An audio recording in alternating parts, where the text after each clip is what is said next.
And so, 26th of July, 2025, and we are up to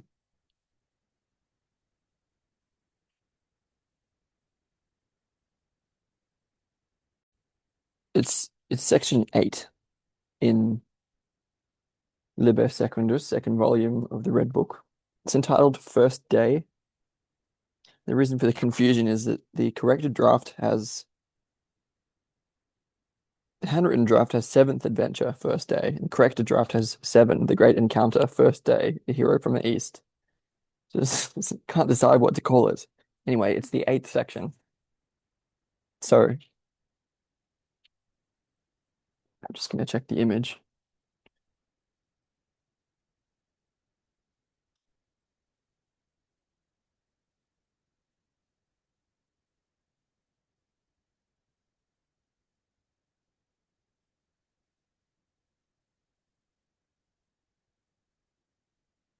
But you have the ability to do that also. Or not. Okay. It's a cool image. So January 8, 1914. But on the third night, a desolate mountain range blocks my way through a narrow valley gorge, though a narrow valley gorge allows me to enter. The way leads inevitably between two high rock faces. My feet are bare and injure themselves on the jagged rocks. Here the path becomes slippery. One half is the way of one half of the way is white, the other black. I step onto the black side and recoil horrified. It is hot iron. I step onto the white half. It is ice. But so it must be. I dart across and onward, and finally the valley widens into a mighty rocky basin. A narrow path winds up along vertical rocks to the mountain ridge at the top. As I approach the top, mighty booming resounds from the other side of the mountain like ore being pounded. The sound gradually swells and echoes thunderously in the mountain. As I reach the pass, I see an enormous man approach from the other side. 2 bull horns rise from his great head, and a rattling suit of armor covers his chest. His black beard is ruffled and decked with exquisite stones. The giant is carrying a sparkling double axe in his hand, like those used to strike bulls. Before I can recover from my amazed fright, the giant is standing before me. I look at his face. It is faint and pale and deeply wrinkled. His almond-shaped eyes look at me, astonished. Horror takes hold of me. This is Izdubar, the mighty, the bullman. He stands and looks at me. His face speaks of consuming inner fear, and his hands and knees tremble. Izdubar, the powerful bull, trembling? Is he frightened? I call out to him, "O Izdubar, most powerful, spare my life and forgive me for lying like a worm in your path." Izdubar, I do not want your life. Where do you come from? I come from the west. Izdubar, you come from the west? Do you know of the western lands? Is this the right way to the western lands? In Egyptian mythology, the western lands, the western bank of the Nile, were the land of the dead.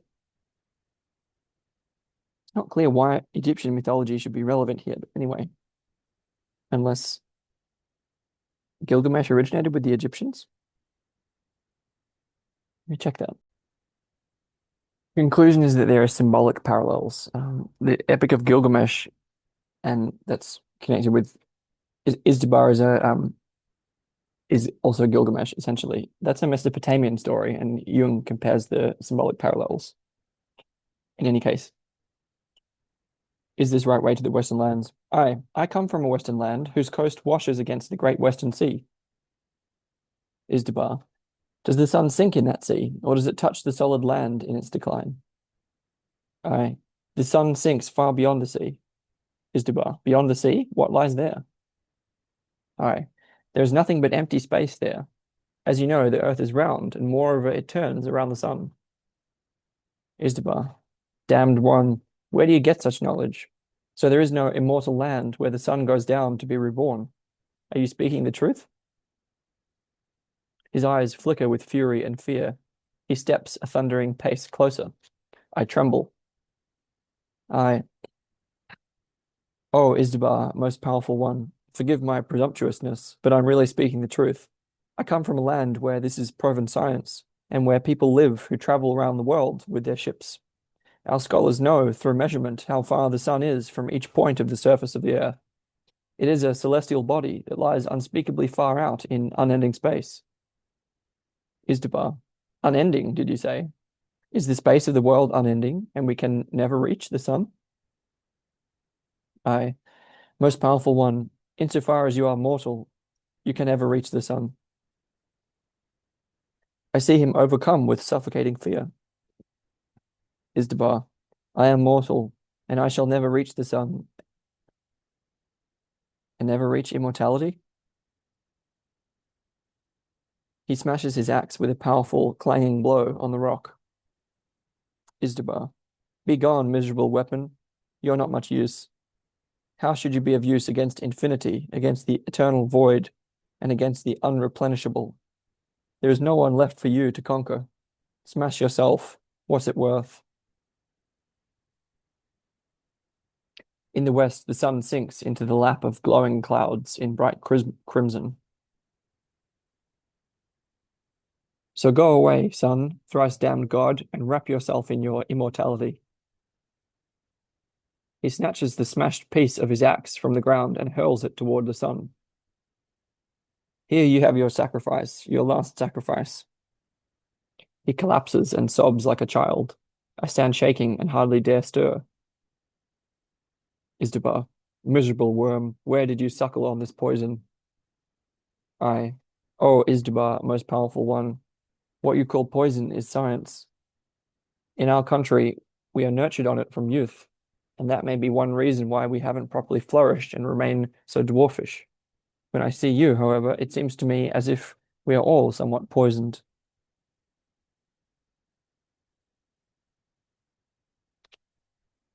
In The Gay Science, Nietzsche argued that thinking originated through the cultivation and uniting of several impulses, which had the effect of poisons. The impulse to doubt, to negate, to wait, to collect, and to dissolve.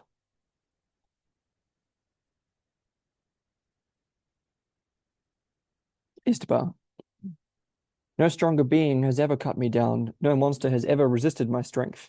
But your poison, worm, which you have placed in my way, has lamed me to the marrow. Your magical poison is stronger than the army of Tiamat. In Babylonian mythology, Tiamat, the mother of the gods, waged war with an army of demons. We know that from Peterson, by the way. He lies as if paralyzed, stretched out on the ground. You guards, help. Here lies your son, cut down by the invisible serpent's bite in his heel. Oh, if only I had crushed you when I saw you, and never heard your words. I, oh Izdubar, great and pitiable one, had I known that my knowledge could cut you down, I would have held my tongue, but I wanted to speak the truth. Izdubar, you call poison truth? Is poison truth, or is truth poison? Do not our astrologers and priests also speak the truth? And yet theirs does not act like poison. I, oh Izdubar, night is falling, and it will get cold up here. Shall I not fetch you help from men? Izdubar, let it be, and answer me instead. I, but we cannot philosophize here, of all places. Your wretched condition demands help. Izdubar, I say to you, let it be. If I should perish this night, so be it. Just give me an answer. I'm afraid my words are weak if they are to heal. Izdubar, they cannot bring about something more grave. The disaster has already happened. So tell me what you know. Perhaps you even have a magic word that counteracts the poison. My words, O most powerful one, are poor and have no magical power. Izdubar, no matter, speak. I don't doubt that your priests speak the truth. It is certainly a truth, only it runs contrary to our truth. Izdubar, are there then two sorts of truth? It seems to me to be so. Our truth is that which comes to us from the knowledge of outer things. The truth of your priests is that which comes to you from inner things. Izdubar, half sitting up. That was a salutary word. I'm fortunate that my weak words have relieved you. Oh, if only I knew many more words that could help you. It has now grown cold and dark. I'll make a fire to warm us. I'll make a fire to warm us. Izdubar, do that, as it might help. I gathered wood and lit a big fire. Izdubar, the holy fire warms me. Now tell me, how did you make a fire so swiftly and mysteriously? I, all I need are matches. Look, they are small pieces of wood with a special substance at the tip. Rubbing them against the box produces fire.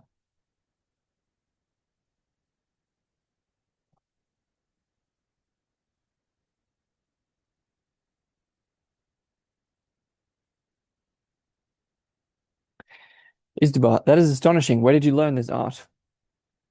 Everyone has matches where I come from, but this is the least of it. We can also fly with the help of useful machines. Izdubar, you can fly like birds? If your words did not contain such powerful magic, I would say to you, you were lying. I'm certainly not lying. Look, I also have a timepiece, for example, which shows the exact time of day. Izdubar, this is wonderful. It's clearly that you come from a strange and marvelous land. You certainly come from the blessed western lands.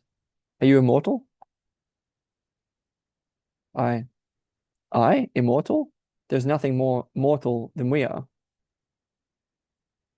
Izdubar, what? You're not even immortal, and yet you understand such arts? Unfortunately, our science has still not yet succeeded in finding a method against death. Izdubar, who then taught you such arts? In the course of the centuries, men have made many discoveries through precise observation and the science of outer things. Ugh. Izdubar, but this science is the awful magic that has lamed me. How can it be that you are still alive, even though you drink from this poison every day? I, we've grown accustomed to this over time, because men get used to everything, but we're still somewhat lamed. On the other side, this science also has great advantages, as you've seen. What we've lost in terms of force, we've rediscovered many times through mastering the force of nature. Izdubar, isn't it pathetic to be so wounded? For my part, I draw my own force from the force of nature. I leave the secret force to the cowardly conjurers and womanly magicians. If I crush another's skull to pulp, that will stop his awful magic. I, but don't you realize how the touch of our magic has worked upon you? Terribly, I think. Izdubar, unfortunately, you are right. I, now you perhaps see that we had no choice. We had to swallow the poison of science. Otherwise, we would have met the same fate as you have. We'd be completely lamed if we encountered it unsuspecting and unprepared. This poison is so insurmountably strong that everyone, even the strongest, and even the eternal gods, perish because of it. If our life is dear to us, we prefer to sacrifice a piece of our life force rather than abandon ourselves to certain death.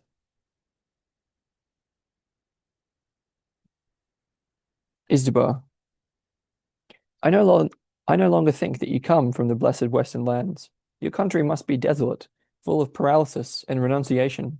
I yearn for the east, where the pure source of our life-giving wisdom flows. We sit silently at the flickering fire. The night is cold. Izdubar groans and looks up at the starry sky above.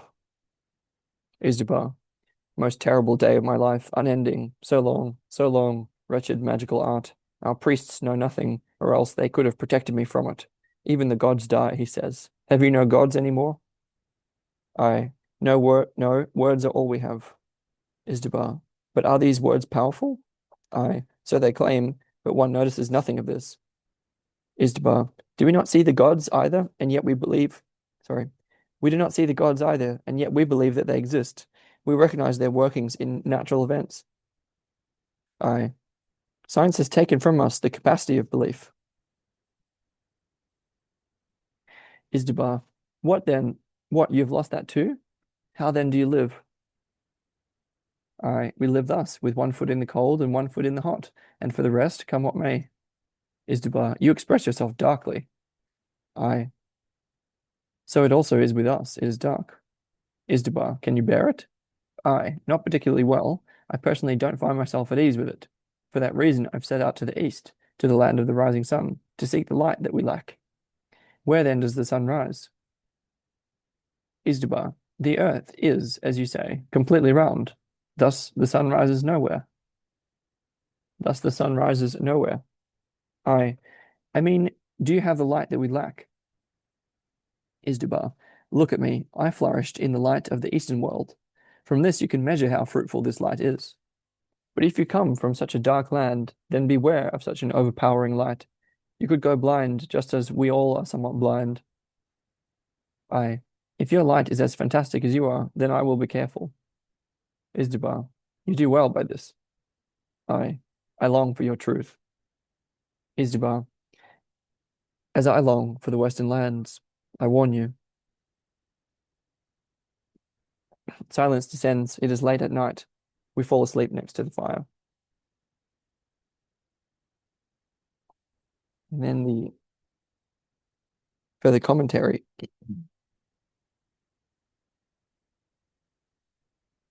I wandered toward the south and found the unbearable heat of solitude with myself.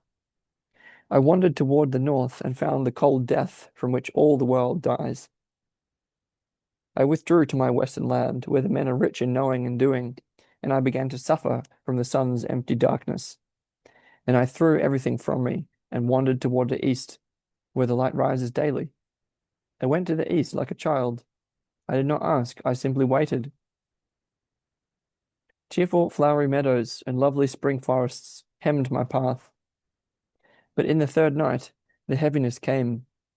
It stood before me like a range of cliffs, full of sorrowful desolation, and everything tried to deter me from following my life's path. But I found the entrance in the narrow way. The torment was great, since it was not for nothing that I had pushed the two dissipated and dissolute ones away from me. I unsuspectingly absorb what I reject.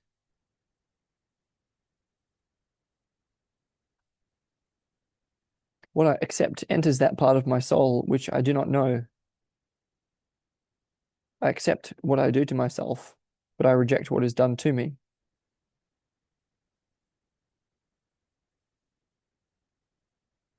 So the path of my life led me beyond the rejected opposites,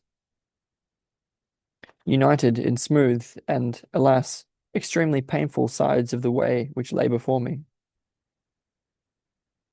I stepped on them, but they burned and froze my soles, and thus I reached the other side. But the poison of the serpent, whose head you crush, enters you through the wound in your heel, and thus the serpent becomes more dangerous than it was before, since whatever I reject is nevertheless in my nature. I thought it was without, and so I believed that I could destroy it. But it resides in me, and has only assumed a passing outer form and stepped toward me. I destroyed its form and believed that I was a conqueror, but I have not yet overcome myself. The outer opposition is an image of my inner opposition. Once I realize this, I remain silent and think of the chasm of antagonism in my soul. Outer oppositions are easy to overcome. They indeed exist, but nevertheless you can be united with yourself.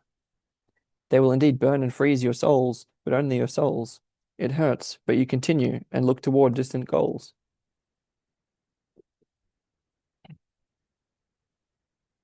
As I rose to the highest point, and my hope wanted to look out toward the east, a miracle happened. As I moved toward the east, one from the east hurried toward me and strove toward the sinking light. I wanted light. He wanted night. I wanted to rise. He wanted to sink. I was dwarfish like a child, while he was enormous like an elementally powerful hero. Knowledge lamed me, while he was blinded by the fullness of the light. And so we hurried toward each other, he from the light, I from the darkness, he strong, I weak, he God, I serpent, he ancient, I utterly new, he unknowing, I knowing, he fantastic, I sober, he brave, powerful, I cowardly, cunning.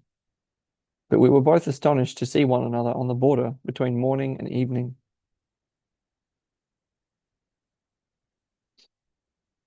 I was a child and grew like a greening tree, and let the wind and distant cries and commotion of opposites blow calmly through my branches. I was a boy and mocked fallen heroes. I was a youth pushing aside their clutching grips left and right. And so I did not anticipate the powerful, blind, and immortal one who wandered longingly after the sinking sun, who wanted to cleave the ocean down to its bottom so he could descend into the source of life. That which hurries toward the rising is small, that which approaches the descent is great.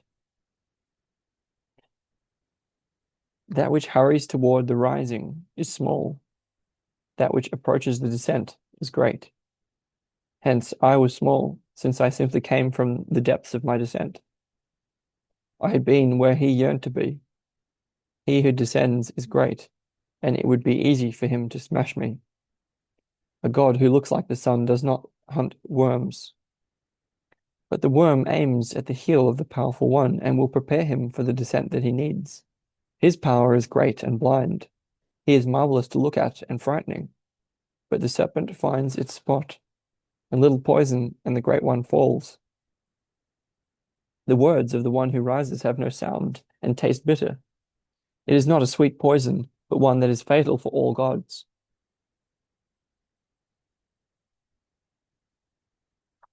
Italicized, usually indicating a different speaker or different manner of speech. Alas, he is my dearest, my most beautiful friend, he who rushes across, pursuing the sun and wanting to marry himself with the immeasurable mother as the sun does. How closely akin, indeed how completely one are the serpent and the god. The word which was our deliverer has become a deadly weapon, a serpent that secretly stabs. Now reverting to normal text. No longer do outer opposites stand in my way, but my own opposite comes toward me and rises up hugely before me, and we block each other's way. The word of the serpent certainly defeats the danger, but my way remains barred, since I then had to fall from paralysis into blindness, just as the powerful one fell into paralysis to escape his blindness. I cannot reach the blinding power of the sun, just as he, the powerful one, cannot reach the ever-fruitful womb of darkness. I seem to be denied power, while he is denied rebirth. But I escape the blindness that comes with power, and he escapes the nothingness that comes with death. My hope for the fullness of light shatters, just as his longing for boundless conquered life shatters. I had felled the strongest, and the god climbs down to mortality.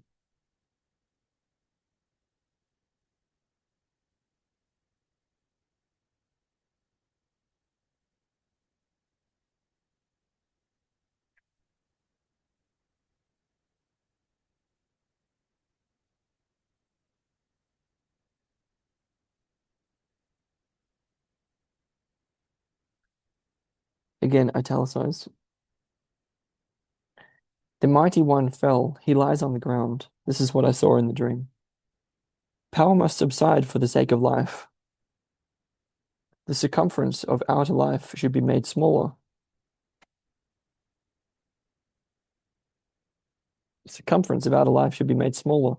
Much more secrecy, solitary fires, fire, caverns, dark wide forests, sparsely peopled settlements, quietly flowing streams, silent winter and summer nights, small ships and carriages, and secure in dwellings the rare and precious.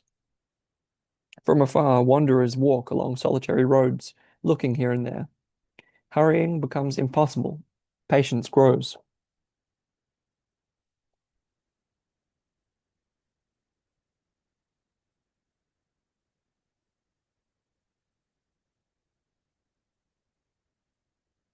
The noise of the days of the world falls silent, and the warming fire blazes inside.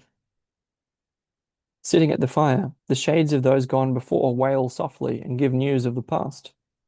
Come to the solitary fire, you blind and lame ones, and hear of both kinds of truth. The blind will be lamed, and the lamed will be blinded, yet the shared fire warms both in the lengthening night. An old secret fire burns between them. An old secret fire burns between us, giving sparse light and ample warmth. The primordial fire that conquers every necessity shall burn again, since the night of the world is wide and cold, and the need is great.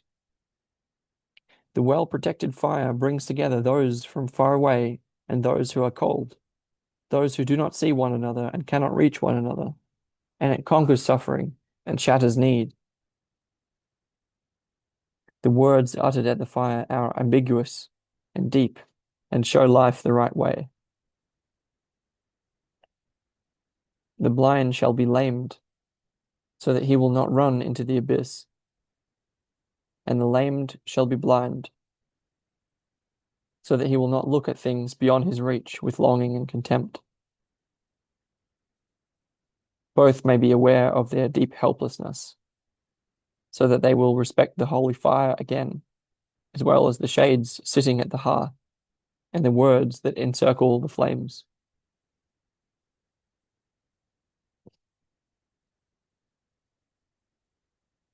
Again, reverting to normal text, about a page to go. The ancients called the saving word the Logos, an expression of divine reason. So much unreason was in man that he needed reason to be saved. If one waits long enough, one sees how the gods all change into serpents and underworld dragons in the end. This is also the fate of the Logos. In the end, it poisons us all. In time, we were all poisoned, but unknowingly we kept the One, the powerful One, the eternal wanderer in us, away from the poison. We spread poison and paralysis around us, in that we wanted to educate all the world around us into reason. Some have their reason in thinking, others in feeling. Both are servants of Logos, and in secret become worshippers of the serpent. In psychological types, Jung considered thinking and feeling to be the rational functions. He also associated them with... No, I'm going to leave that there. They're more connected with the Apollonian than the Dionysian, I would say. But I might have that wrong, so I'll leave that behind.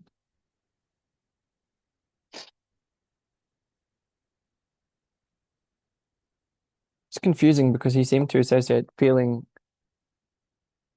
with Eros previously with Elijah and Salome. Now he's connecting both thinking and feeling with Logos.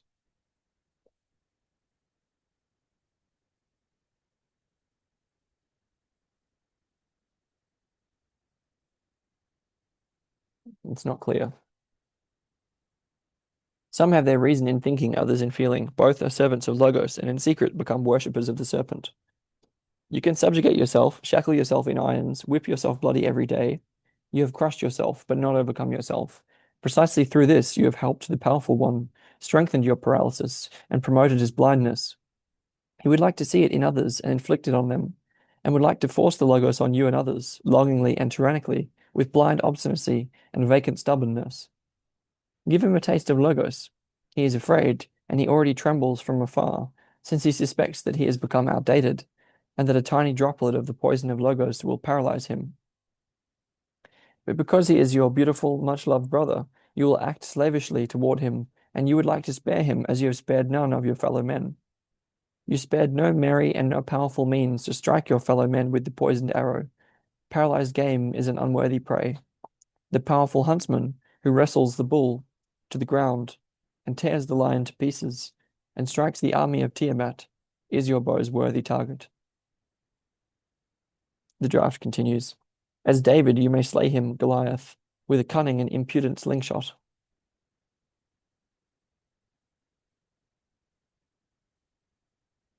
Yeah, in Transformations and Symbols of the Libido, Jung discussed the Babylonian creation myth in which Marduk, the god of spring, battles with Tiamat and her army. Marduk slayed Tiamat, and from this he created the world. Thus, the mighty huntsman corresponds to Marduk. Okay. If you live as he whom you are, he will come running against you. He will come running against you impetuously, and you can hardly miss him. He will lay violent hands on you and force you into slavery if you do not remember your terrible weapon, which you have always used in his service against you. Which you have always used in his service against yourself. You will be cunning, terrible, and cold if you make the beautiful and much-loved fall. But you should not kill him, even if he suffers and writhes in unbearable agony.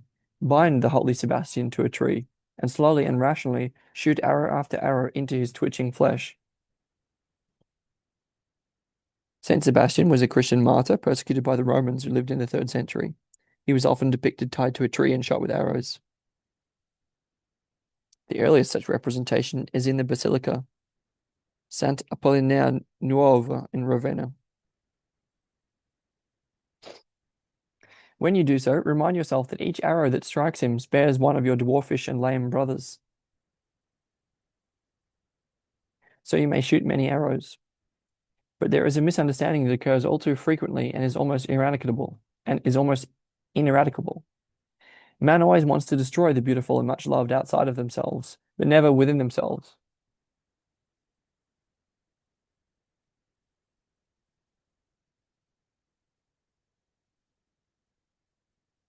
He, the beautiful and most loved one, came to me from the east, from just that place which I was seeking to reach.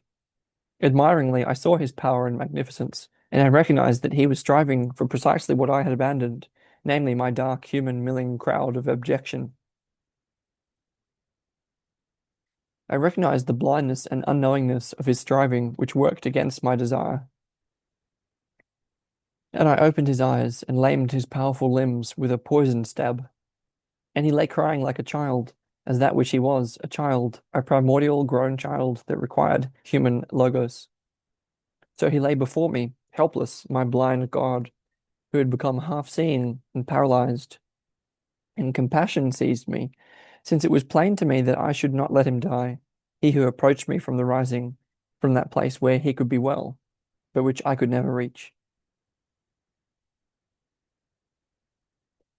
He whom I sought I now possess.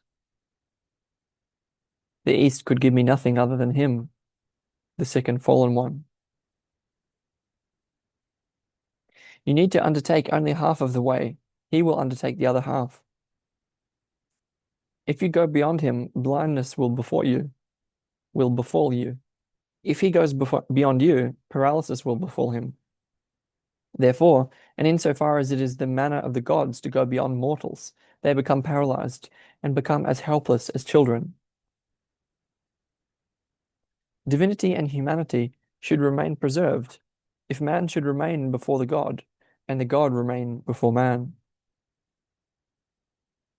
The high blazing flame is the middle way, whose luminous course runs between the human and the divine. This is finitude and transcendent stuff.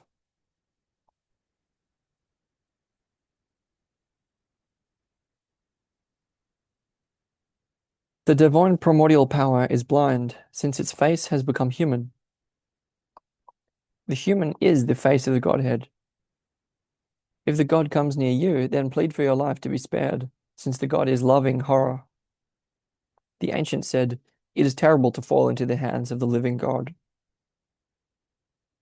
Hebrews 10:31. They spoke thus because they knew, since they were still close to the ancient forest, and they turned green like the trees in a childlike manner and ascended far away toward the east.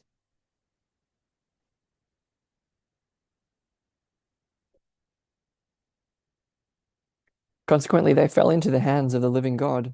They learned to kneel and to lie with their faces down, to beg for pity, and they learned to live in servile fear and to be grateful.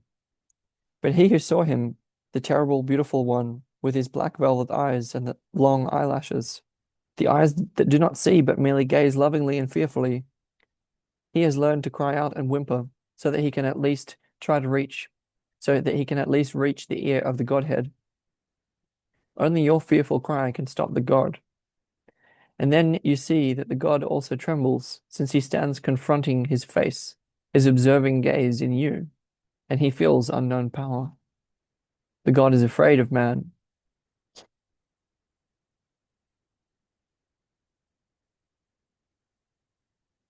If my God is lamed, I must stand by him, since I cannot abandon the much loved. I sense that he is my lot, my brother, who abided and grew in the light, while I was in the darkness, and fed myself with poison. It is good to know such things. If we are surrounded by night, our brother stands in the fullness of the light, doing his great deeds, tearing up the lion and killing the dragon.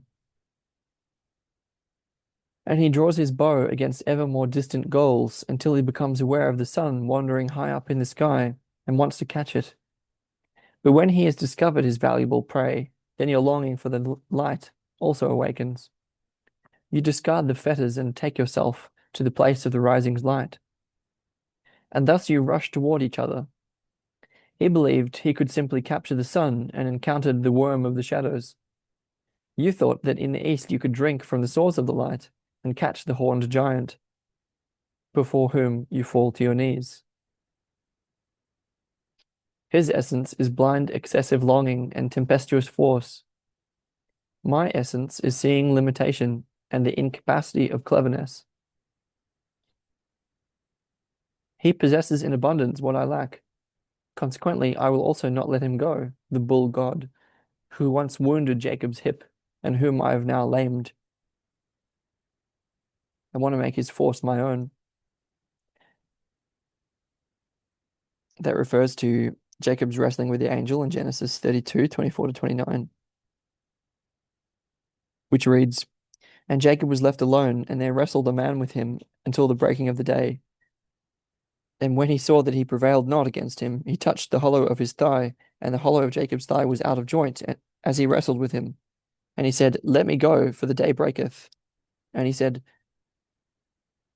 I will not let thee go, except thou bless me. And he said unto him, What is thy name? And he said, Jacob. And he said, Thy name shall be called no more Jacob, but Israel. For as a prince hast thou power with God and with men, and hast prevailed. And Jacob asked him and said, Tell me, I pray thee, thy name. And he said, Wherefore is it that thou dost ask after my name? And he blessed him there. Anyway, yeah, so Jung, consequently, I will also not let him go, the bull god, who once wounded Jacob's hip, and whom I have now lamed. I want to make his force my own. It is therefore prudent to keep alive the severely afflicted, so that his force continues to support me. We miss nothing of that. We miss nothing more than divine force. We say, yes, indeed, this is how it should or could be. This or that should be achieved. We speak thus and stand thus and look about us embarrassed to see whether somehow something will occur. And should something happen, we look on and say, yes, indeed, we understand it is this or that, or it is similar to this or that. And thus we speak and stand and look around to see whether somewhere something might happen. Something always happens, but we do not happen, since our God is sick. We've seen him dead with the venomous gaze of the basilisk on his face, and we have understood that he is dead. We must think of his healing. And yet again, I feel it quite clearly that my life would have broken in half had I failed to heal my God. Hence, I abided with him in the long, cold night.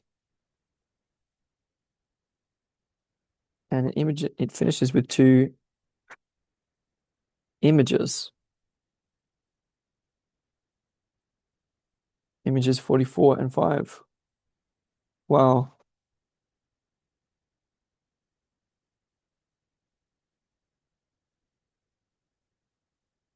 The images are really stepping up. It's amazing.